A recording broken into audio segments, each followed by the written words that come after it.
নমস্কাৰ শ্ৰোতাসকল সেফাৰ ইণ্টাৰনেট ডেৰ লগত সংগতি ৰাখি আকাশবাণী তেজপুৰ কেন্দ্ৰৰ পৰা আগবঢ়োৱা হৈছে এই বিশেষ অনুষ্ঠান বিশ্বৰ ভিন্ন প্ৰান্তৰ ভিন্ন খবৰ এতিয়া ঘৰতে বহি পাব পাৰি ইণ্টাৰনেটৰ জৰিয়তে নজনা কথা এটা জানিবলৈ নেদেখা ঠাই এডোখৰ চাবলৈ এতিয়া ঢাপলি মেলি যোৱাৰ প্ৰয়োজন নাই আপোনাৰ হাতত থকা এণ্ড্ৰইড মোবাইলটোত লেপটপত কম্পিউটাৰত সাৰ্চ কৰি আপুনি অনায়াসে পাব পাৰে সকলো খবৰ ইণ্টাৰনেটৰ জৰিয়তে বিদেশত থকা শিক্ষানুষ্ঠানসমূহৰ পৰা ঘৰতে বহি ডিগ্ৰীও লাভ কৰিব পাৰি সুদূৰ কোনো প্ৰান্তত থকা বন্ধু-বান্ধৱীৰ লগত বা প্ৰিয়জনৰ লগত যেতিয়াই মন যায় ভিডিঅ' কল কৰি সেই দূৰত্বক পলকতে নোহোৱা কৰিব পৰা যায় ৱৰ্ক ফ্ৰম হোম এই ধাৰাৰো সৃষ্টি কৰিলে এই ইণ্টাৰনেটে মুঠতে ইণ্টাৰনেটৰ বাবেই যেন এতিয়া সমগ্ৰ বিশ্ব আমাৰ হাতৰ মুঠিত কিন্তু এই ইণ্টাৰনেটৰ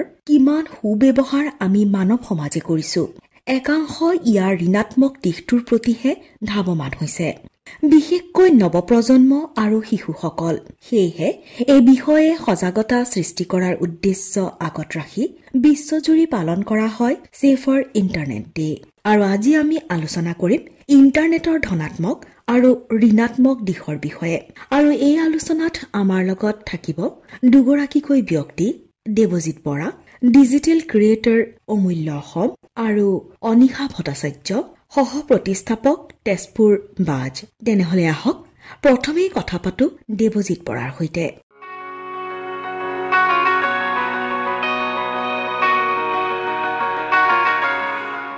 শ্ৰোতাসকল আমাৰ সৈতে আছে দেৱজিৎ বৰা যি সকলোৰে মাজত পৰিচিত অমূল্য অসম ৰূপে অমূল্য অসম যি পেজৰ জৰিয়তে তেওঁ তথ্য সম্বলিত বিভিন্ন তথ্য তেওঁ আগবঢ়াই আহিছে সমাজৰ জ্বলন্ত সমস্যাসমূহ সুন্দৰভাৱে তেওঁ উপস্থাপন কৰি আহিছে যি সকলোৰে দৃষ্টি আকৰ্ষণ কৰিছে আৰু সেইবাবে সকলোৰে মাজত তেওঁ এতিয়া পৰিচিত অমূল্য অসম ৰূপে তেওঁ এগৰাকী ডিজিটেল ক্ৰিয়েটৰ এগৰাকী গল্পকাৰ কবি স্ক্ৰিপ্ট ৰাইটাৰ আজি তেখেত আমাৰ সৈতে আছে আৰু তেখেতৰ সৈতে আমি কথা পাতিম কিদৰে ইণ্টাৰনেটক পজিটিভ ছাইডটো আমি আঁকোৱালি ল'ব পাৰোঁ আৰু আমাৰ নৱপ্ৰজন্মক আগবঢ়াই লৈ যাব পাৰোঁ আপোনাক স্বাগতম জনাইছো আজি আমাৰ এই অনুষ্ঠানলৈ নমস্কাৰ মই আপোনাৰ পৰিচয়টো আমাৰ শ্ৰোতাসকলক যিহেতু দিছোৱেই আৰু আপোনাক নিশ্চয়কৈ পৰিচয় কৰাই দিয়াৰ প্ৰয়োজন নাই আমাৰ অসমবাসী আপুনি পৰিচিত ব্যক্তি আপোনাৰ পৰা প্ৰথমেই জানিব বিচাৰিছো অমূল্য অসম এই পেজটোৰ আপোনাৰ বহু হাজাৰ ফলোৱাৰ্ছ আছে এটা অনুষ্ঠান বা তথ্য আপুনি যেতিয়া আপোনাৰ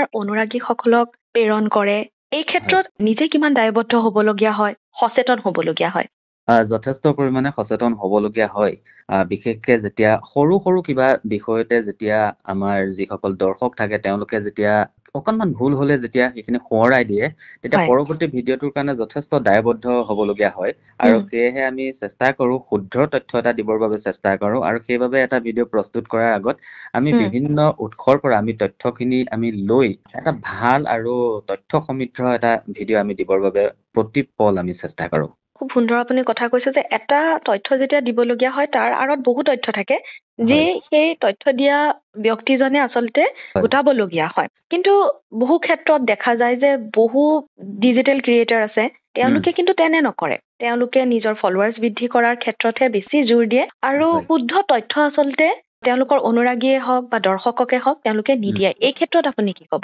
আচলতে সকলোৰে উদ্দেশ্যটো বেলেগ বেলেগ তথ্যখিনি আচলতে তেওঁলোকক দিয়াটো তেওঁলোকৰ মুখ্য উদ্দেশ্য নহয় তেওঁলোকৰ উদ্দেশ্যটো বেছিভাগৰে টকা উপাৰ্জন কৰাটো আৰু সেইবাবে তেওঁলোকে এনেকুৱা কিছুমান বিষয় উলিয়াই লয় যিবোৰ বিষয়ত মানুহে বেছি আকৰ্ষিত হয় বা মানুহে চাব বিচাৰে আৰু বৰ্তমান সময়ত যদি চাই তেনেহ'লে দেখা পোৱা যায় যে মানুহে লোকৰ বিষয়ে জানি বেছি ভাল পায় লোকৰ জীৱনশৈলীটোৰ বিষয়ে জানিব বিচাৰে বেছি আৰু সেইবাবে তেনেকুৱা ধৰণৰ যদি কিবা ভিডিঅ' দিয়ে তেনেহ'লে মানুহে চাই আৰু সেইবাবে তেওঁলোকে তেনেকুৱা ধৰণৰ ভিডিঅ' বনাই থাকিব বিচাৰে তেওঁলোকৰ সামাজিক দায়বদ্ধতাটো আচলতে বিশেষ নাই টকাৰ বাবে তেওঁলোকে কৰে আৰু সেইবাবেই তেওঁলোকে তেনেকুৱা ধৰণৰ একো চিন্তা চৰ্চা নকৰাকৈ হয়তো চাগে তেওঁলোকে যিকোনো এটা বিষয় নিৰ্বাচন কৰি সেই বিষয়টোৰ ওপৰত চাগে এটা ভিডিঅ' প্ৰস্তুত কৰি দিয়ে কিন্তু তেনেকুৱা আচলতে কৰিব নালাগে আচলতে মানুহৰ সময়টো বহুত এটা মূল্যৱান এটা বস্তু হয় সময় আমি কেতিয়াও কাকো উপহাৰ হিচাপে দিব নোৱাৰো। আমি বহুত দামী দামী উপহাৰ কাৰোবাক দিব পাৰিম, কিন্তু কেতিয়াও সময় আমি কাকো উপহাৰ দিব নোৱাৰো।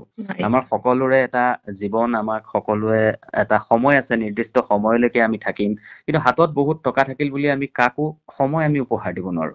এতিয়া আমি যে এটা যিকোনো ধৰণৰ ভিডিঅ' যদি বনাই পেলাই আমি এটা প্ৰচাৰ কৰা মানে কাৰোবাৰ মূল্যৱান সময়খিনি আমি নষ্ট কৰিছো। কাৰোবাৰ সময় নষ্ট কৰা অধিকাৰ আমাৰ নাই, যিহেতু আমি তেওঁক সময় উপহাৰ দিব নোৱাৰো। আৰু এই কথাটো ভাবিব লাগে, ডিজিটেল ক্ৰিয়েটৰ সকলে চিন্তা কৰিব লাগে। লগতে যিখিনি আচলতে জ্ঞান তেওঁলোকে দি আছে সেয়াও শুদ্ধ নহয়। হঠাতে ক'ৰবাত কিবা এটা শুনিব, তাকেই তেওঁলোকে দি দিব, কিন্তু তাৰ আঁৰতো যে কিছুমান কথা থাকিব পাৰে বা বিষয়টো ভালকৈ তেওঁলোকে অধ্যয়ন নকৰাকৈ তেওঁলোকে দি দিব চেষ্টা কৰে। অমূল্য অসম যিটো পেজ আপোনাৰ, সেই পেজৰ জৰিয়তে আপুনি প্ৰথমতে কি ভাবিছিলে যে কেনেধৰণৰ তথ্য আপুনি আপোনাৰ দৰ্শকসকলক দিব বিচাৰিব, অনুৰাগীসকলক দিব বিচাৰিব? কাৰণ আমি আপোনাৰ পেজটোত দেখিছো আপুনি বিভিন্ন অসমৰ জ্বলন্ত সমস্যা দাঙি ধৰিছে, সুন্দৰ উপস্থাপন আপোনাৰ সেই জ্বলন্ত সমস্যাসমূহ দাঙি ধৰাৰ ক্ষেত্ৰত, বা পৰ্যটনৰ ক্ষেত্ৰতে হওক, কৃষি ক্ষেত্ৰতে হওক, অন্যান্য ক্ষেত্ৰতে হওক, একোজন ব্যক্তিক কেইধৰণে তেওঁলোকে জীৱনত আগুৱাই গৈছে, সেয়া প্ৰতিটো ক্ষেত্ৰ আপুনি সুন্দৰভাৱে উপস্থাপন কৰিছে নিজৰ পেজটোৰ জৰিয়তে। কেনেধৰণৰ চিন্তাৰে আপুনি আচলতে আপোনাৰ এই পেজটো খুলিছিল? এই পেজটো আচলতে মই আৰম্ভ কৰিছিলো ব্যতিক্ৰম ধৰ্মী কিবা এটা কৰাৰ মানসেৰে মই আৰম্ভ কৰিছিলো। আৰু আপুনি হয়তো আচৰিত হ'ব, মই এই পেজটো কেতিয়া আৰম্ভ কৰিছিলো সেই কথাটো যদি কওঁ তেনেহলে আপুনি হয়তো আচৰিতেই হ'ব। মই এই পেজটোৰ চিন্তা আহিছিল 2014 চনতে। 2014 চনতে যদি আজি চাই তেনেহলে দেখিব মোৰ যিটো গ্ৰুপ আছে ফেচবুকত সমনামত, তাৰ ফাৰ্ষ্ট আপডেটটো 2014 চনৰ 1 এপ্ৰিলতে আছে। 1 এপ্ৰিলতে আৰম্ভ কৰিছিলো। তাৰ পাছৰ পৰাই মই এই ভিডিঅ'খিনি বনাবৰ কাৰণে 2.5 বছৰ প্ৰস্তুতি চলাব লগা হৈছিলে। 2.5 বছৰ ভাবিছিলো কেনেকে প্ৰেজেন্ট কৰো, কি কৰো, আৰু 2016 চনৰ পৰা মই ভিডিঅ' দিবলৈ আৰম্ভ কৰিছিলো। আৰু সেই সময়ত যেতিয়া মই ভিডিঅ'বোৰ দিছিলো তেতিয়া 3 মাহ 4 মাহ মূৰত এটা ভিডিঅ' মই প্ৰস্তুত কৰিব পাৰিছিলো। আৰু সেই দায়বদ্ধতাৰ কথাটো মই তেতিয়াই ভাবি লৈছিলো, আৰু সেইবাবে মই তেতিয়াৰ পৰাই লাহে লাহে হলেও মই যিটো ভিডিঅ' দিম সেইটোৱে ভাবিছিলো যে 10জন নহলেও এজন ব্যক্তিক যদি সলনি কৰিব পৰা ধৰণৰ হয়, ঠিক তেনেকুৱা ধৰণৰ ভিডিঅ'হে মই প্ৰস্তুত কৰিম। মোক ভিডিঅ'ৰ পৰা কোনো ধৰণৰ পইচা নালাগে, মই পইচাৰ কাৰণে নকৰো, সমাজৰ কাৰণে কৰিম, যাতে কাইলৈ কোনোবা এজনে ক'ব পাৰে যে হয় এই পেজটোৰ জৰিয়তে কিবা এটা লাভ হৈছে বা সমাজৰ কাৰণে ভাল বাৰ্তা কিবা এটা দি আছে। বৰ্তমান সময়ত যদি দেখা পোৱা যায়, বহুতে কিন্তু এটা ভাল উদ্দেশ্য লৈ পেজ এটা আৰম্ভ কৰে, কিন্তু অলপ দিন চলোৱাৰ পাছত তেওঁলোক হাৰি গুচি যায় আৰু তেওঁলোকেও বাধ্য হৈ পৰে আকৌ নিজৰ জীৱনশৈলীৰ কিছুমান ভিডিঅ' দিবলৈ তেওঁলোকে আৰম্ভ কৰি দিয়ে। কিন্তু এই কথাটোৱে মোক বহুত তাৰমানে এটা চেলেঞ্জিং নিচিনা এটা মুহূৰ্তলৈ মোক লৈ আনে যে মই ইমান বছৰ মই কষ্ট কৰিলো, মই এতিয়া আকৌ টকাৰ কাৰণে মই কিয় সেইখিনি কষ্টখিনি মই কিয় অনৰ্থক হৈ যাব? সেইবাবে মই কৰি থাকিম, আৰু সেই হিচাপে মই বৰ্তমানলৈকে কৰি আছো। এটা সুন্দৰ আপোনাৰ চিন্তাধাৰা, আৰু আমি বিচাৰিম এই চিন্তাধাৰাৰে যাতে আপুনি আৰু আগুৱাই যাওক, অমূল্য অসম আৰু তেওঁলোকৰ অনুৰাগীসকলক আৰু অনুপ্ৰাণিত কৰক। আপোনাৰ যিসমূহ তথ্য আছে সেইখিনি তেওঁলোকে আঁকোৱালি লওক, সেয়া আমি বিচাৰিম।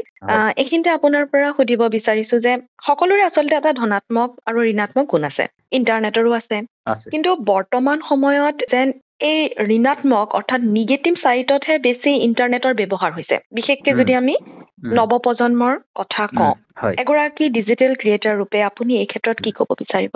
হয়, প্ৰতিটো বস্তুৰে ভাল আৰু বেয়া দুয়োটা প্ৰভাৱ আছে, আৰু সেইটো নিৰ্ভৰ কৰিব আপুনি সেই সামগ্ৰীটো কেনেকে ব্যৱহাৰ কৰিছে। আপুনি ভাল দিশেৰে ব্যৱহাৰ কৰিছে নে বেয়া দিশেৰে ব্যৱহাৰ কৰিছে। যিদৰে এটা মোবাইলৰো ভাল বেয়া দিশ আছে, ঠিক সেইদৰে ইণ্টাৰনেটৰো আছে। ইণ্টাৰনেটটো আচলতে আমি বহুত বেয়া দিশত আচলতে বেছিকৈ ব্যৱহাৰ কৰি আছো, আৰু তাক যদি আমি ভাল দিশলৈ যদি ব্যৱহাৰ কৰিব পাৰো তেনেহলে আমাৰ সকলোৰে জীৱনশৈলী সলনি হৈ গুচি যাব সকলোৰে। গতিকে আমি ভাবো যে ভাল ভাল দিশসমূহত আচলতে ইণ্টাৰনেটটো ব্যৱহাৰ কৰিব লাগে। এনেকুৱাও নহয় যে সদায় আপুনি জ্ঞানবৰ্ধক আপুনি ভিডিঅ' সকলো সময়তে আপুনি চাই থাকিব নোৱাৰে। কোনোবাটো সময়ত আপোনাক মনোৰঞ্জনৰ কাৰণেও কিবা এটা চাব লাগিব। সেই মনোৰঞ্জনৰ বাবে চোৱাৰ পৰিমাণটো আমাৰ কম হ'ব লাগিব। বাকী ক্ষেত্ৰসমূহত আমি ইণ্টাৰনেটৰ ব্যৱহাৰটো বঢ়াব লাগিব, আৰু গোটেই দিনটো মোবাইলতে আমি থকাৰ যিটো আমাৰ এটা অভ্যাস ক'ব নোৱাৰাকৈ হৈ গৈছে, আমি নিয়ন্ত্ৰণ কৰিব হ'ল। বহুত সময়খিনি কিন্তু আমাৰ মোবাইলত গুচি যায়। সেইবাবে ব্যক্তিগতভাৱে মই আজিকালি এটা নিৰ্দিষ্ট সময় লৈ ল'বলৈ আৰম্ভ কৰিছো যে ইমান সময়ৰ পৰা ইমান সময়লৈহে মই মোবাইলটোৰ সৈতে কটাম। আৰু সঘনে মোবাইলত আজিকালি এটা ব্যৱস্থা থাকে, তাত আপুনি চাব পাৰে দিনটোত কিমান সময় আপুনি মোবাইলটোত ব্যৱহাৰ কৰিছে। দিনটোত কিমান সময় কোনটো এপছত আপুনি কটাইছে ঘনে ঘনে যদি আমি সেইটো চাই থাকো তেনেহলে আমাৰ নিজৰ এই সময়খিনি যে অযথা গুচি গৈছে সেই চিন্তাটো লাহে লাহে মনলৈ আহি থাকে আৰু পদ্ধতিটোৰ জৰিয়তে মোবাইলটো বহুত পৰিমাণে নিয়ন্ত্ৰণ কৰিব পৰা যায় আৰু নৱপ্ৰজন্মৰ মোবাইলৰ যি হাবিয়াস এটা আহি পৰিছে আৰু তাৰ বাবে আচলতে অভিভাৱকসকলৰ গাতো কিছু পৰিমাণে দুখ আছে আগতে আমি যেনেকে সৰু ল'ৰা ছোৱালীবোৰক খেলিবলৈ পঠিয়াইছিল আজিকালি তেনেকে খেলিবলৈ নপঠায় আগতে ল'ৰা ছোৱালীবোৰে স্কুলৰ পৰা আহিয়ে খেলি থাকোতে কয় যাচোন অকমান শুগে আৰু এতিয়া ল'ৰা ছোৱালীবোৰক ক'ব লগা হয় যাচোন অকমান খেলগে কিন্তু নেখেলে তেওঁলোক খেলিবলৈও নাযায় বা অভিভাৱকেও নিদিয়ে ওচৰৰ ল'ৰাৰ সংগত পৰি বেয়া হ'ব বুলি নিদিয়ে কিন্তু এই মোবাইলটোত যে তেওঁ তাতকৈও যে বেয়া এটা দিশলৈ গৈ আছে সেই কথাটো তেওঁলোকে চিন্তা নকৰে বেছি ব্যক্তিকেন্দ্ৰিক হৈ পৰিছো আমি সকলোবোৰ আৰু সেইবাবে ইণ্টাৰনেটৰ এই বেয়া দিশবোৰৰ প্ৰতি বেছিকে আকৰ্ষিত হ'বলৈ মানুহ গৈ আছে ছাত্ৰ ছাত্ৰীসকল বিশেষকৈ গৈ আছে কাৰণ অকণমান সময় তেওঁলোকে ভাল কিবা এটা চাব জ্ঞানবৰ্ধক কিবা এটা চালে 5 মিনিট চালে 10 মিনিট চালে কিন্তু তেওঁলোকে যেতিয়া আধা ঘণ্টা চাই থাকিব তেওঁলোকৰতো আমনি লাগিব তাৰপিছত অন্য এটা ভিডিঅ'লৈ গুচি যাব সেই ভিডিঅ'টোৰ পৰা গৈ তেওঁলোকে এনেদৰে এখন জালৰ নিচিনা কৰি পেলাইছে ইণ্টাৰনেটৰ এই দুনিয়াখনে আপুনি তাত যদি কিবা এটা ভিডিঅ' চাই তেনেহলে তাৰ পিছতো আপোনাৰ তাতকেও বেছি ইণ্টাৰেষ্টিং এটা ভিডিঅ' আপোনাক দি থাকিব আৰু চাই থাকোঁতে তেওঁলোকৰ সময়বোৰ বহুত পৰিমাণে গুচি যায় আৰু সেইবাবে অভিভাৱকসকলেও চাব লাগে যে তেওঁ সন্তানে কেনেকুৱা ধৰণৰ ভিডিঅ'সমূহ চাই আছে আৰু যদি বেয়া ভিডিঅ'সমূহ দেখিছে তেওঁলোকৰ ফেচবুকতে হওক বা ইউটিউবতে হওক সেই তেনেকুৱা চেনেলসমূহৰ পৰা আঁতৰাই আনিব লাগে বা সম্ভৱ হলে সেইসমূহ ব্লকেই কৰি দিব লাগে এইটো সঁচা কথা যে আগতে খেলপথাৰসমূহ বা পাৰ্কত আমি বহু শিশুৱে খেলি থকা আমি দেখিছিলো কিন্তু আজিকালি সেয়া বহু কমি গৈছে কম সংখ্যক শিশুহে আজিকালি খেলিবলৈ খেলপথাৰত যায় বা পাৰ্কত যায় আৰু যিদৰে আপুনি কৈছে অভিভাৱকসকলে মোবাইলটো দি পেলাই তেওঁলোকে ভাবে যে তেওঁলোকে খেলিবলৈ যোৱাতকে মোবাইলত সময় অতিবাহিত কৰিছে অকমান সময় পঢ়িব তাৰপিছত কিন্তু তেওঁলোকে মোবাইলটো দিয়াতকৈ এখন ভাল কিতাপো তেওঁলোকৰ হাতত আচলতে তুলি দিব পাৰে নোৱাৰে জানো বা আজিকালি ইণ্টাৰনেটতো ইমান ধুনীয়া যে আপুনি বিচাৰিলে এখন আপুনি কিতাপ পাব পঢ়িব পাৰিব তেনেধৰণৰ এটা সুবিধা আছে কিন্তু সেয়া নকৰি অন্য কিছুমান ৰিলছ বা ভিডিঅ' চোৱাতহে আজিকালি শিশুসকল বেছি তেওঁলোকে প্ৰয়োজন বুলি ভাবে হয় আৰু এই ৰিলছবোৰ ওলাই যোৱাৰ পৰা মানুহবোৰ অস্থিৰ হৈ পৰিছে আৰু ৰিলছবোৰে মানে কি কৈছে এতিয়া 30 ছেকেণ্ড 60 ছেকেণ্ডতে ইমান ধুনীয়া ধুনীয়া বেলেগ বেলেগ ফ্ৰেমৰ আপোনাৰ এটা কাহিনী নিচিনাকে আপোনাৰ দেখুৱাই দি দিব এটা পেকেজ এটা দেখুৱাই দি দিব কি হৈছে মানুহে দীঘল ভিডিঅ'বোৰো মানুহে চাব নোৱাৰা হৈ গৈছে মানুহে কিতাপ পঢ়িব নোৱাৰা হৈছে একো বিষয়তে তাৰমানে মানুহৰ ধৈৰ্য নোহোৱা হৈ গুচি গৈছে তাৰমানে এতিয়া কিবা এটা চালেও মানুহে স্কিপ কৰি চাব 30 ছেকেণ্ড 40 ছেকেণ্ডতে গোটেই আপোনাৰ 5 মিনিটৰ ভিডিঅ' এটা চাই দিব বিচাৰে আৰু সেইবাবে কি হৈছে তেওঁলোকৰ ধৈৰ্যবোৰ নোহোৱা হৈ গৈছে আৰু কিতাপ নপঢ়াৰ ফলত কি হৈছে আমাৰ ভাষাটো বহুত পৰিমাণে এটা সংকটত আহি পৰি গৈছে আজিকালি যদি আপুনি চাই তেনেহলে এই সৰু সৰু কণ ল'ৰা ছোৱালীবোৰে দেখিব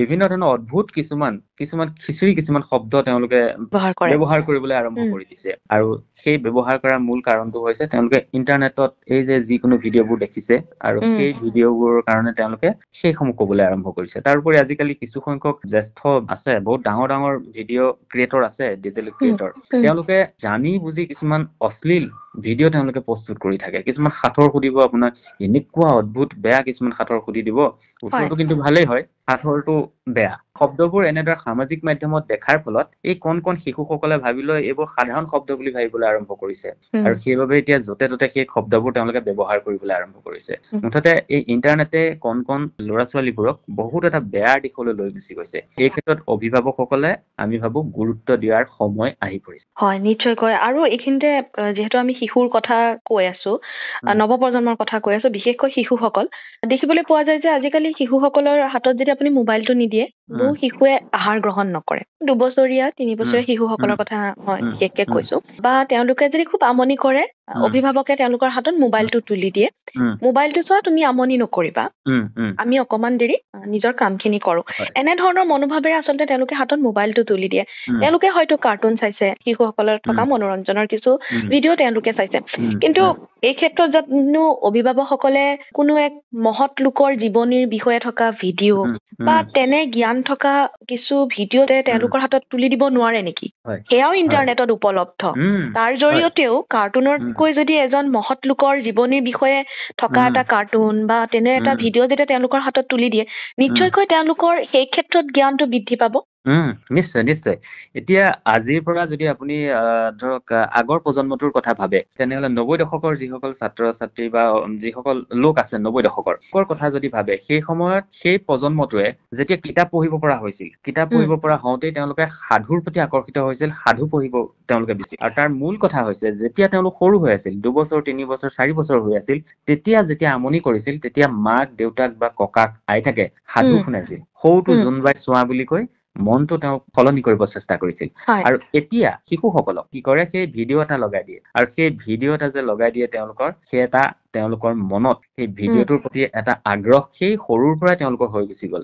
আৰু সেইবাবে তেওঁলোকে কিতাপ পঢ়িব পৰা পৰ্যায় পোৱাৰ পাছতো তেওঁলোক এনেদৰে কিতাপ পঢ়াৰ প্ৰতি আগ্ৰহী নহয়, বা তেওঁলোক সাধু শুনাৰ প্ৰতি আগ্ৰহী নহয়, তেওঁলোক ভিডিঅ'ৰ প্ৰতি আগ্ৰহী হয়। গতিকে ভুলটো আমি সেই 2, 3, 4 বছৰীয়া শিশুসকলৰ ক্ষেত্ৰত আমি সেইটো সময়তে কৰি দিওঁ, আৰু সেইবাবে পাছত আমি সেই শিশুসকলক পোনাব নোৱাৰা হৈ যাওঁ। আচলতে বহু শিশুৱে হয়তো সাধু কি বস্তু সেয়া তেওঁলোকে এতিয়া নাজানে আৰু আগ্ৰহো নাই তেওঁলোকৰ। হয়, এগৰাকী যদি ডিজিটেল ক্ৰিয়েটাৰ ৰূপে মই আপোনাক কওঁ, তেনেহলে আপুনি কি ক'ব বিচাৰিব যে আমি ইন্টাৰনেটক পজিটিভ চাইড হিচাপে আমি কিদৰে ব্যৱহাৰ কৰি আগুৱাই যাব পাৰো নৱপ্ৰজন্মক লৈ? ইণ্টাৰনেটৰ ব্যৱহাৰৰ ক্ষেত্ৰত মই ইতিমধ্যে কৈছিলোৱে যে ইণ্টাৰনেটৰ ভাল দিশো আছে, বেয়া দিশো আছে। গতিকে আমি ভাল দিশসমূহত আমি ইণ্টাৰনেটটো ব্যৱহাৰ কৰিব লাগিব। আৰু দ্বিতীয় কথাটো হৈছে যে পূৰ্বে কোৱাৰ দৰে আমি ইণ্টাৰনেটটো দিনটোৰ কিমান সময় ব্যৱহাৰ কৰি আছো তাৰ ওপৰত আমি দৃষ্টি ৰাখিব লাগিব, আৰু সেয়া দৃষ্টি ৰাখি আমি মনোৰঞ্জনো আমি তাৰ পৰা ল'ব লাগিব, কিন্তু ভাল দিশসমূহতো আমি তাক ব্যৱহাৰ কৰিব লাগিব। অৰ্থাৎ আমি যদি দিনটোত ধৰি লওক 2 ঘণ্টা সময় আমি যদি ইণ্টাৰনেটত কটাইছো, তেনেহ'লে 1.5 ঘণ্টা আমি ধৰক ভাল দিশ এটাত কটাইছো, আৰু আধা ঘণ্টা আমি মনোৰঞ্জনৰ বাবে কটাইছো। তাতকৈ বেছি 24 ঘণ্টাৰ ভিতৰত হয়তো তাতকৈ বেছি আমি ইণ্টাৰনেটত থাকিব নালাগে, আৰু সেয়া আমি মোবাইলত ঘনে ঘনে চাব লাগে যে দিনটোত আমি কিমান সময় কটাইছো। আপুনি শেষত কি ক'ব বিচাৰিব আমাৰ শ্ৰোতাসকলক? ইণ্টাৰনেটৰ সঁচাকৈ বহুতখিনি ভাল গুণ আছে, আৰু বৰ্তমান গোটেই বিশ্বই চলি আছে ইণ্টাৰনেটৰ জৰিয়তে। আৰু ইণ্টাৰনেটৰ জৰিয়তে এতিয়া আমি মুহূৰ্তৰ ভিতৰতে পৃথিৱীৰ যিকোনো এটা দিশলৈ গুচি যাব পাৰো, যিকোনো এটা দিশৰ এজন ব্যক্তিৰ সৈতে সন্মুখত থকাৰ দৰে আমি কথা পাতিব পাৰো, যিকোনো এখন দেশৰ সৈতে আমি ভাৱ বিনিময় কৰিব পাৰো, খবৰৰ আদান প্ৰদান কৰিব পাৰো। বহুত তাৰ ভাল ভাল গুণ আছে। গতিকে ইণ্টাৰনেট আমাক লাগিবই, কিন্তু সেই ইণ্টাৰনেট আমি ভাল ভাল দিশত ব্যৱহাৰ কৰিব লাগে। আৰু কাঠফুলাৰ দৰে আজিকালি য'তে ত'তে গজি উঠিছে কিছুমান এইবোৰ ব্লগ চেনেল হওক, এনেকুৱা যিবোৰ চেনেল আছে, সেই চেনেলবোৰক আমি ভিডিঅ'সমূহ চোৱাৰ ক্ষেত্ৰত আমি কিছু সজাগ সচেতন হ'ব লাগে। ভিডিঅ'সমূহ তেনেকুৱা দেখিলে আমি ভিডিঅ'সমূহ প্ৰতিটো ভিডিঅ'ই আমি চাব নালাগে, কমেণ্ট কৰিব নালাগে, তেওঁলোকক গালিও পাৰিব নালাগে। কাৰণ তেওঁলোকক গালি পৰা, কমেণ্ট কৰা বা শ্বেয়াৰ কৰি আনক দেখুওৱা মানে তেওঁলোকে এটা প্ৰচাৰ লাভ কৰে। আৰু সন্তানসকলে কেনেকুৱা ধৰণৰ ভিডিঅ' চাইছে তাৰ ওপৰত দৃষ্টি ৰাখিব লাগে, আৰু ভাল ভাল দিশত ইণ্টাৰনেটক ব্যৱহাৰ কৰিব লাগে। সুন্দৰ কথা আপুনি কৈছে। আপোনাৰ সৈতে আমি বিভিন্ন কথা পাতিলো এই বিষয়ে, আৰু সুন্দৰভাৱে আপুনি আচলতে কৈছে যে আমি কেনেধৰণে আচলতে ইণ্টাৰনেটক ব্যৱহাৰ কৰিব লাগে, আৰু আমি নৱপ্ৰজন্মক আগুৱাই লৈ যাব পাৰো। আপোনালৈ শুভেচ্ছা থাকিল। আপোনাৰ পেজটোৱে যাতে আগবাঢ়ি যাওক, আৰু সুন্দৰ সুন্দৰ তথ্য যাতে আপুনি দি যাওক। ধন্যবাদ জনাইছো আপুনি আপোনাৰ অমূল্য সময় আমাক দিয়াৰ বাবে। বহুত বহুত ধন্যবাদ আপোনাকো।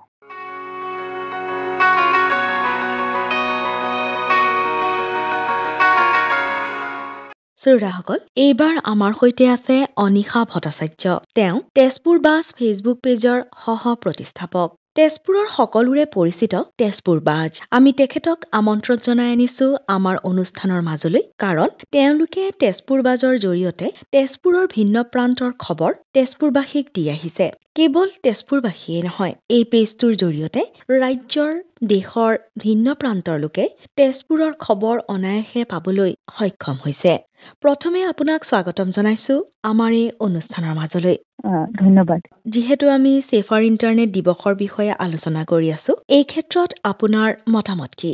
মই ভাবো যে আজিকালি ইণ্টাৰনেট আমাৰ কাৰণে ৰাতিপুৱা উঠি চাহ খোৱাটো যেনেকুৱা আমাৰ এটা অভ্যাস, তো সেইকাৰণে ৰাতিপুৱা উঠি চাহ খোৱাৰ আগতেও, মুখ ধোৱাৰ আগতে আমি ইণ্টাৰনেটটোহে ফাৰ্ষ্টত ব্যৱহাৰ কৰোঁ, চকু মেলিয়ে। ইণ্টাৰনেট আমাৰ জীৱনৰ মানে ওতঃপ্ৰোতভাৱে জড়িত হৈ পৰিছে। সেই ইণ্টাৰনেটৰ বিষয়ে মানুহক জাগৰূক কৰাটো খুব দৰকাৰ, কাৰণ কি যেনেকুৱা যেনেকুৱা ইণ্টাৰনেট আমাৰ কাৰণে ভাল কৰিছে তেনেকুৱাও খুব ৰিস্কি হৈ গৈছে মই ক'ম বেয়াতকেও বেছি মই ক'ম বহুত ৰিস্কি হৈ গৈছে কাৰণ কি আমি কি কৰি আছো গোটেই দিন সেইটো বিষয়েও ইণ্টাৰনেট গম পাই আছে আমি কিমান টাইম শুই আছো কিমান খোজ কাঢ়িছো তো বহুত কথা ইয়াৰ লগত জড়িত আছে চ' সেইকাৰণে ছেফ ইণ্টাৰনেট ডে খুবেই দৰকাৰী সেইটোৰ বিষয়ে জাগৰুকতা দিয়াৰ মানুহৰ মাজত কেনেকুৱা ইণ্টাৰনেট ছেফলি ব্যৱহাৰ কৰিব লাগে সেয়েহে এনে এটা দিৱসৰ আচলতে প্ৰয়োজন আছে আজিৰ যুগত হয় কাৰণ কি আমি মোবাইলটোতো ইউজ কৰিছো ইণ্টাৰনেটটো ব্যৱহাৰ কৰিছো কিন্তু হয়তো নাজানো যে ইণ্টাৰনেটে আৰু কি আমাৰ জীৱনত কৰি আছে আমি ইয়াত বহি আছো তেজপুৰত বহি আছো কোনোবাই হ'ব পাৰে আমেৰিকাত বহি আমি কি কৰি আছো আমাৰ ঘৰৰ ভিতৰত কি চলি আছে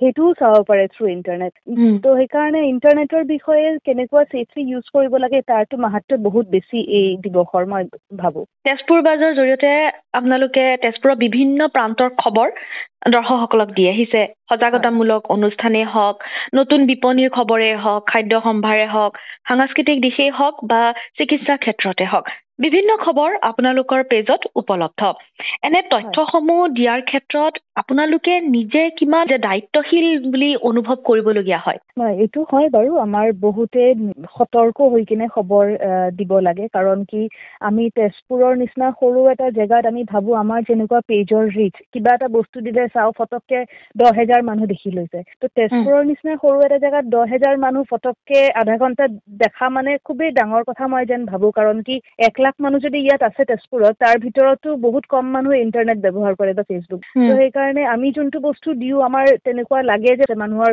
ফোনে সেইটো বস্তু চাব পাৰিছে তেজপুৰৰ মানুহ বেছিকে কাৰণে খবৰ দিয়াৰ সময়তো আমাৰ বহুত বেছি সতৰ্ক হ'বই লাগে যাতে আমি ভুল খবৰখিনি নিদিও বা ভুৱা খবৰ যোনকেইটা ওলাই আমি যাতে শুদ্ধকে দিব পাৰো কোনটো ভুৱা কোনটো সঁচা যাতে মানুহে ভয়ত নপৰে যে এইটো হৈছে কিবা এটা হৈছে তেনেকুৱা ভয়ও বিয়পাব নালাগে আমাৰ খুবেই সতৰ্ক থাকিব লাগে খবৰ দিয়াৰ সময়ত যিহেতু ফেক নিউজৰ কথা আপুনি কৈছে সেয়েহে এটা কথা অনুজ্ঞাব বিচাৰো কিছুদিন পূৰ্বে তেজপুৰত এটা ভুৱা বাতৰি প্ৰচাৰ হৈছিল যে তেজপুৰৰ মিছন চাৰিআলিত বাঘ ওলাইছে কোনোবাই গুগলৰ পৰা এখন বাঘৰ ফটো আপলোড কৰি সেয়া এটা প্ৰচাৰ চলাইছিল ভুৱা প্ৰচাৰ সকলোৰে মাজত এটা সন্ত্ৰাস বিয়পি পৰিছিল সেই বাতৰিটোক লৈ ইণ্টাৰনেটৰ জৰিয়তে তেনেধৰণৰ বাতৰি প্ৰচাৰ কৰি মানুহৰ মাজত সন্ত্ৰাস সৃষ্টি কৰাটো উচিত নে একেবাৰে উচিত নহয় যেতিয়া এই খবৰ আমি পালো যে বাঘ ওলাইছে আমি ফটো চালো মই কাৰো নাম উল্লেখ নকৰো কিন্তু এইটো ৰেট ৰেচ ক'ব পাৰি মই কাৰ আগত মই খবৰটো দিম মানে মোৰ খবৰ যাব লাগে ন এই ৰেট ৰেচত কি হয় বহুতে সেই আচল তথ্যটো কি সেইটো বিচাৰিব পাহৰি যায় তো আমি যেতিয়া গম পালো যে বাঘ ওলাইছে বা ফটো চালো আমি লগে লগে DFৰ অফিচত ফোন কৰিলো কাৰণ কি DF প্ৰথম অফিচ হ'ব যাৰ তাত খবৰ যাব কাৰণ কি ৰেস্কিউ কৰিবলৈতো ফৰেষ্ট টিমে যাব আমিতো নাযাওঁ আমি লগে লগে DFৰ অফিচত ফোন কৰিলো DFৰ অফিচৰ পৰা কনফাৰ্মেশ্যন পালো কোনো বাঘ ওলোৱা নাই একো হোৱা নাই যদি কোনোবাই পেজত ইমান গৈ স্ক্ৰল কৰি চাই আপোনালোকে চাবও পাৰে যে আমি একেবাৰে ৰাতি তৎক্ষণাত আমি এটা পোষ্ট লিখি দিলো যে কোনো ধৰণৰ একো এনেকুৱা হোৱা নাই কোনো বাঘ ওলোৱা নাই যি ফটো আপোনালোকে দেখিছে গুগলৰ পৰা দেখিছে কিন্তু তাতো মানুহে বহুতে কমেণ্ট কৰিলে যে সিহঁতে নেকি নিজৰ চকুৰে বাঘ দেখিছে কিন্তু ফৰেষ্ট টিমে ভাৰে প্ৰতি কৈ আছে যে কোনো বাঘ ওলোৱা নাই তাৰপিছত আমি আমাৰ টিমৰ মানুহকো পঠালো 11:30 ৰাতি ডেকাৰ গাঁৱত যে গৈ চাই ভাই বাঘ ওলাইছে নে নাই সঁচাকে কোনো বাঘ ওলোৱা নাই তো সেইটো এটা কথা সেইটো এটা ঘটনা যে আমি খুব ট্ৰাই কৰো যে অৰিজিনেল চ'ৰ্চৰ পৰা খবৰটো পাবলৈ সেইটো আমাৰ সদায় ট্ৰাই এটা থাকে আৰু এটা ঘটনা ক'ব পাৰি ফেক নিউজৰ কোভিডৰ সময়ত নিউজ এটা ওলাইছিল 2021 চনত যে অমিক্ৰনৰ ফাৰ্ষ্ট কেছ তেজপুৰত ধৰা পৰিছে এইটো এটা খবৰ ওলাইছিলে তেতিয়াও আমি কিন্তু সেই ৰেড প্লেচত লগা নাই যে আমি নাই দিয়া কিন্তু অমিক্ৰন কেছ ওলাইছে নে নাই কাৰণ কি কনফাৰ্মেশ্যন পোৱা নাই আমাৰ টিম তেজপুৰ মেডিকেল কলেজলৈ তাত গৈ যোন ছুপাৰিনটেণ্ডেণ্ট আছে তেখেতৰ লগত কথা পাতিছে লেব এছিষ্টেণ্টৰ লগত কথা পাতিছে তেখেতসকলে ক'লে যে নাই কোনো ধৰণৰ অমিক্ৰন কেছ আমাৰ ইয়াত অহা নাই তেখেতসকলে আমাক ফাইল দেখুৱালে কোনো অমিক্ৰন কেছ নাই আমি তাৰপিছত ক্লিয়াৰ কৰিলো ৰাইজক যে অমিক্ৰন কেছ টেষ্ট হোৱা নাই আৰু তাৰ পিছতো আজিলৈকে এটাও কিন্তু অমিক্ৰনৰ কেছ তেজপুৰত ধৰা পৰা নাই আজিলৈকে কৰোণা হৈছিলে বহুতৰ কোভিড হৈছিলে কিন্তু অমিক্ৰনটো হোৱা নাই কিন্তু কোভিডৰ যোনটো আৰু এটা ফৰ্ম ওলাইছিলে অমিক্ৰন সেইটো কিন্তু তেজপুৰত হোৱা নাই তো তেনেকে আমি ভুৱা বাতৰি এভইড কৰিবলৈ বহুত চেষ্টা কৰো অৰিজিনেল চ'ৰ্চৰ পৰা খবৰ লৈ ৰেড ৰেচত পৰিব নালাগে মোৰ মতে কোনে আগত দিব কোনে পিছত দিব ইমান দৌৰাদৌৰি কৰি লাভ নাই ৰাইজৰ তাত সঠিক খবৰটো দিব লাগে আৰু যি দুটা কথা আপুনি কৈছে সেই দুটা কথাত যদি আমি চাওঁ যে আমাৰ যিসকল জনসাধাৰণ আছে তেওঁলোকে মেছেজ এটা পোৱাৰ পিছত গ্ৰুপে তেওঁলোকে ফৰৱাৰ্ড কৰি দিয়ে, যিটো আপুনি কৈছে কম্পিটিশ্যন, যে কোনে আগত দিব পাৰে, মই আগত দিছো, তেওঁলোকে মনত এটা সন্তুষ্টি লাভ কৰে যে মই আগত দিছো। কিন্তু তেওঁলোকে সেই বস্তুটো কেতিয়াও নাচায় আচলতে যে ফৰৱাৰ্ড কৰাৰ মেছেজটো কিমান সত্য আছে। এয়া ইণ্টাৰনেটৰ জৰিয়তে যিটো এটা সন্ত্ৰাস চলোৱা হয়, সেয়া এটা নিগেটিভ ছাইড বুলি আমি ক'ব পাৰো, নহয় জানো? হোৱাটছআপ আমাৰ হাতত আছে, ছ'চিয়েল মিডিয়াৰ বিভিন্ন প্লেটফৰ্ম আমাৰ হাতত আছে। সেই প্লেটফৰ্মৰ জৰিয়তে আচলতে বহু লোকে তাৰ দুৰ্ব্যৱহাৰ বুলি ক'ব পাৰি, দুৰ্ব্যৱহাৰ আচলতে কৰি আছে। হয়। তেজপুৰ বাছ আপোনালোকে আৰম্ভ কৰিছে, আপোনালোকৰ উদ্দেশ্য কি আছিলে? আমাৰ উদ্দেশ্য যেতিয়া আমি আৰম্ভ কৰিছিলো একেবাৰে বেলেগ আছিলে। এতিয়া যোনটো উদ্দেশ্য আমি আহি পৰিছো, আমাৰ উদ্দেশ্য আছিলে যে তেজপুৰৰ নিচিনা সৰু জেগাত ছেটেলাইট চেনেলছত, নেশ্যনেল মিডিয়াত ইমান ফ'কাছ নহয়। আমি কি কৰিম, তেজপুৰত যিমান টেলেণ্টছ আছে সেই টেলেণ্টছ কেইটাক উঠি অহা প্ৰজন্মকেইটাক দেখুৱাম, যাতে চবে ষ্টেট লেভেলত, নেশ্যনেল লেভেলত সিহঁতে চাব পাৰে। তো তেনেকুৱাকৈ আমি ওলাইছিলো। প্ৰথমে আমি খালি টেলেণ্টছে কভাৰ কৰিছিলো যে কোনে কিমান জিকিছে, কিন্তু আমি তাৰপিছত দেখিলো যে সঁচাকৈ আমাৰ তেজপুৰত কিন্তু বহুত টেলেণ্ট আছে। বহুতে বহুত ধৰণৰ খেলত প্ৰাইজ আনি আছে, বহুতে গানত, নৃত্যত বহুত প্ৰাইজ আনি আছে। তো তেনেকুৱা আমি ষ্টাৰ্ট কৰিছিলো। আজি 2024 চনত আহি আমাৰ জাৰ্ণি খুবেই ধুনীয়া। যি ভাবি আৰম্ভ কৰিছিলো তাতকে বহুত বেছি মৰম পালো মানুহৰ পৰা, আপোনালোকৰ আশীৰ্বাদত। ইমান ভবা নাছিলো। খুব ভাল লগা জাৰ্ণি এটা তেজপুৰ বাছৰ। আমিও বিচাৰিম তেজপুৰ বাছ আৰু আগুৱাই যাওক, আৰু যি ধৰণে আপোনালোকৰ উদ্দেশ্য আপোনালোকে আগত ৰাখি আগবাঢ়ি গৈছে, সেই উদ্দেশ্য যাতে আপোনালোকৰ সফল হওক সেয়া আমি কামনা কৰিম। যিহেতু আমি ছেফাৰ ইণ্টাৰনেট ডেৰ বিষয়ে আলোচনা কৰি আছো, আমি ইণ্টাৰনেটক কেনেধৰণে ভাল দিশত আচলতে ব্যৱহাৰ কৰিব পাৰো সেই বিষয়ে কি ক'ব? আজিকালি নৱপ্ৰজন্ম তেওঁলোকে ইণ্টাৰনেটৰ সুব্যৱহাৰ কৰি আছে নে দুৰ্ব্যৱহাৰ? দুৰ্ব্যৱহাৰ বুলি নকওঁ, কিন্তু মই ক'ম যে ন' আৱেৰনেছ ব্যৱহাৰ কৰি আছে, নজনাকে ব্যৱহাৰ কৰি আছে। যেনেকে আজিকালি AI বহুত বেছি ফেমাছ হৈ আছে, AIত বহুত বস্তু হ'ব পাৰে। কিন্তু মানুহে কি কৰে, AIত কিন্তু আপুনি বহুত কাম শিকিবও পাৰে, বহুত কাম সৰল কৰি ল'ব পাৰে আপোনাৰ জীৱনৰ। কিন্তু কি কৰি আছে আজিকালি নৱপ্ৰজন্মই, AIৰে বেলেগ মানুহৰ কিবা এটা বেয়া চৰিত্ৰ কিবা এটা বনাই আছে, কিবা বেয়া চিত্ৰ বনাই দি আছে, বা বেয়া কামত ব্যৱহাৰ কৰি আছে। তো মই ভাবোঁ যে ইণ্টাৰনেটত বহুত ইউজফুল বস্তু আছে, বহুত ইউজফুল কিছুমান বস্তু আছে যোনটো আমি শিকিব পাৰি, আমাৰ নিত্য জীৱনত আমি ব্যৱহাৰ কৰিব পাৰি, আমাৰ লাইফ ইজি হৈ যাব ন। আমিতো লাইফ কেনেকুৱা ইজি হ'ব সেইটো বিচাৰো। তো যাতে আমি চবকেইটা বস্তু খুব সতৰ্কভাৱে ইউজ কৰোঁ। যেনেকে আপুনি ফেচবুক ইউজ কৰে, আমি চবেই ফেচবুক ইউজ কৰোঁ। ফেচবুকত যাতে আমি কাৰোবাৰ ট্ৰেপ হৈ নাযাওঁ। বহুত আজিকালি ফেচবুকত মেছেজ আহি থাকে যে এইটো লিংকত ক্লিক কৰিলে আপুনি ইমান লাখ টকা পাব, এইটো লিংকত ক্লিক কৰিলে আপুনি ইমান গেম জিকিব ন। সদায় এনেকুৱা সতৰ্ক হৈ থাকিব লাগে, কোনো ধৰণৰ লিংকত যাতে আপুনি ক্লিক নকৰে, কোনো ধৰণৰ মেছেজৰ ৰিপ্লাই যাক আপুনি চিনি নাপায় কেতিয়াও নকৰিব। সেইবোৰ আমাৰ সতৰ্ক বজাই থ'ব লাগিব, কাৰণ কি ইণ্টাৰনেটটো আমি ডেইলি ইউজ কৰিয়ে থাকোঁ, সেইটোতো বাদ দিব নোৱাৰিম। যিহেতু আপুনি লিংকৰ কথা কৈছে, বিশেষকৈ আমি দেখা পাওঁ যে ট্ৰেনজেকশ্যনৰ ক্ষেত্ৰত, বিশেষকৈ বেংকিং ছেক্টৰত এনেধৰণৰ মেছেজ আমালৈ আহি থাকে। RBI হওক বাৰে বাৰে সতৰ্কবাণী দি আছে, প্ৰতিটো বেংকে সতৰ্কবাণী দিয়ে যে আপোনালোকে এনেধৰণৰ লিংকত ক্লিক নকৰিব।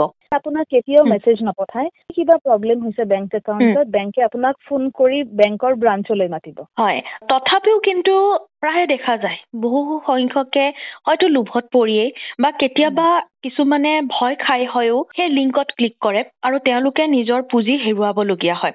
তাৰ পাছত হয়তো তেওঁলোকে কৰ্তৃপক্ষক দায়বদ্ধ বুলি ভাবে এই ক্ষেত্ৰত, বা তেওঁলোকে ইণ্টাৰনেটকে হয়তো দোষাৰোপ কৰে। ক্ষেত্ৰত জানো তেওঁলোক নিজে সজাগ হোৱাটো প্ৰয়োজন নহয়? একদম সজাগ হ'বই লাগে, কাৰণ কি জানিব লাগে কোনটো ৰুল কেনেকুৱা, বেংকে কি কৰে, বেংকে কি নকৰে, ফেচবুকে কি কৰে কি নকৰে, সেইটো জানি থকা উচিত। এতিয়া আপোনাৰ যদি বেংক একাউণ্ট খালী কৰি লৈ গৈছে আপোনাৰ ভুলতে, সেইটো একাউণ্ট যিমান ৰাশি আপুনি হেৰুৱাইছে বেংকে ঘূৰাই আনি দিব নোৱাৰিব আপোনাক।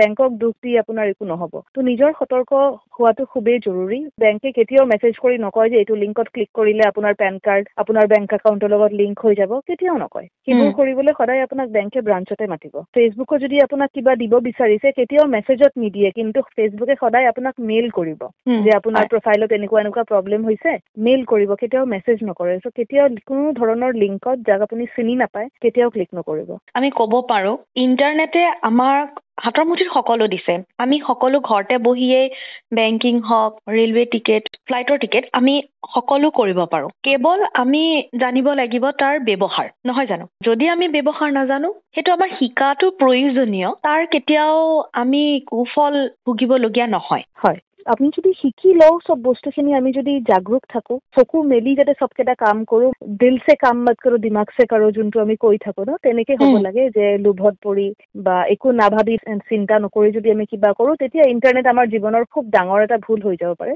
কিন্তু যদি ইণ্টাৰনেটক আমি ভালদৰে ব্যৱহাৰ কৰিব পাৰো, তেতিয়াতো আমাৰ গোটেই জীৱনটো উল্টা সৰল হৈ যাব পাৰে। কাৰণ কি আমি গোটেই দুনিয়া চুকত থকা বন্ধু বান্ধৱী সকলৰ লগত আমি কথা পাতিব পাৰো, কিমান বস্তু শিকিব পাৰো। আজিকালি ইণ্টাৰনেটৰ যোগেৰে আপুনি কিমান ইনকাম কৰিব পাৰি আছে, কিমান মানুহে এমপ্লয় হৈ আছে ন, আজিকালি ক্ৰিয়েটাৰ্ছ কিমান ওলাইছে, ইমান ধুনীয়া ধুনীয়া ইনফৰমেশ্যন আপুনি শ্বেয়াৰ কৰিব পাৰে। তো বহুত ইউজফুল বস্তু এটা ইণ্টাৰনেট। কেতিয়াও নকওঁ যে ইণ্টাৰনেট আহি বেয়া হৈছে, উল্টা ভালেই হৈছে, কিন্তু আপোনাৰ সতৰ্ক হ'ব লাগিব, তাক ইউজ কৰিবলৈ জানিব লাগিব। শেষত আপুনি আমাৰ শ্ৰোতাসকলক কি ক'ব বিচাৰিব?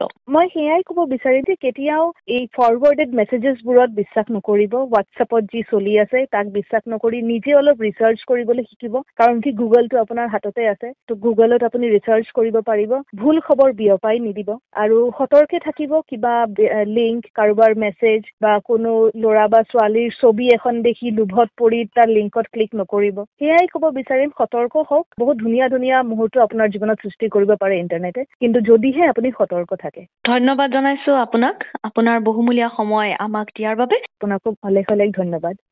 শ্ৰোতাই ইমান পৰে অনুষ্ঠানটি শুনিলে। অনুষ্ঠানটিৰ সাক্ষাৎ গ্ৰহণ আৰু সম্পাদনা ৰূপলী বৰাৰ, প্ৰযোজনা ডাক্তৰ চিন্ত্ৰা মেইন গাৰ্গৰ।